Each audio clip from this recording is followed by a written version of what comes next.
Global economic conditions are placing increasing demand on knowledge transfer and access to intellectual capital in order to advance economic development and to satisfy the social demands of emerging and ageing middle classes.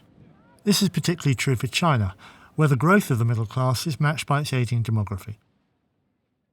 At the European Cities Marketing Summer School in Dubrovnik, I asked faculty member Christian Mutschlechner just what were the opportunities and threats that such a backdrop presented, especially for mature destinations such as his own, but also for association and medical markets looking to exploit the Chinese demand for these intellectual transition agents. It's an opportunity to provide access to knowledge and to training. However, we shouldn't make the mistake that we tell them what their definition of service has to be, because there's a lot of history behind, a lot of attitudes, national heritage, etc. And of course, there's still a lot of growth for internal national consumption and increasing buying power, etc., etc. And we always have to consider, if we talk about a 2% increase of the members of the middle class, we talk about millions. Millions of consumers internally and but also externally to the world, traveling, shopping. So we still need to adopt our thinking that here we're talking about quantities.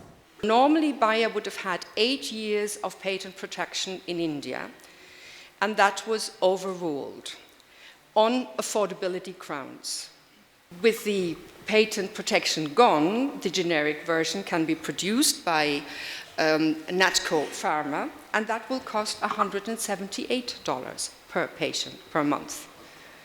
And of that sum, Bayer will get 10% license fee.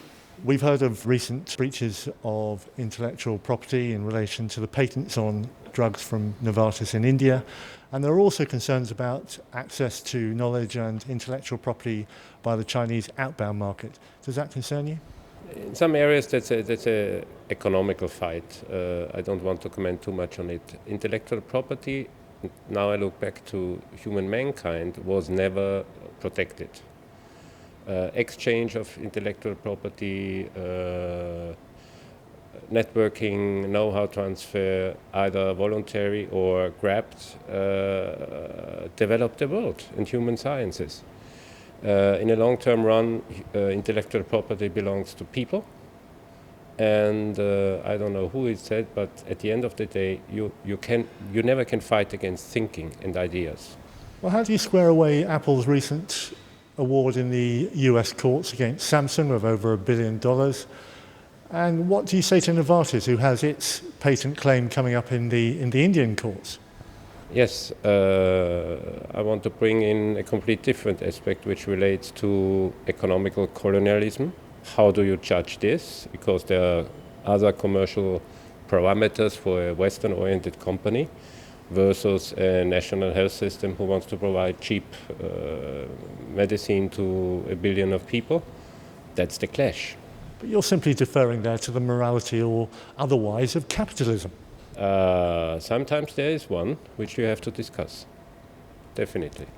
But would your association clients agree when so much of their membership is dependent upon the protection, the development and the value of this knowledge? I think in the association market things are changing dramatically. And I don't want to start now a discussion about issues in the medical world and the medical congress world. But however, the way of presenting knowledge, the way to build up networking, in the way to build up scientific education, the parameters are changing due to many elements like younger generation conflict within delegates, behavior of different aged delegates in consuming knowledge and distributing knowledge, and that's changing our world. Well, certainly the clients seem to be milking their buying power at the moment. We've heard from the convention centre community that in many instances the venues are being packaged free of charge. First of all, I'm completely against to provide centres for free. Otherwise, we would not be the meeting industry, but the meeting charity. We are in an industry, we are in a business, and I would love that all the centres of the world agree that we don't give away our venue for free. These events that are being held are great sources of knowledge, part of a much bigger macroeconomic development picture, so why shouldn't they be?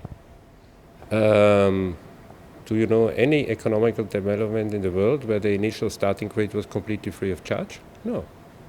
There were people interested in an idea and ready to provide some starting funds, not knowing if they get the money back or not. If you organize an association meeting, it is basically a highly profitable and commercial operation, let's face it.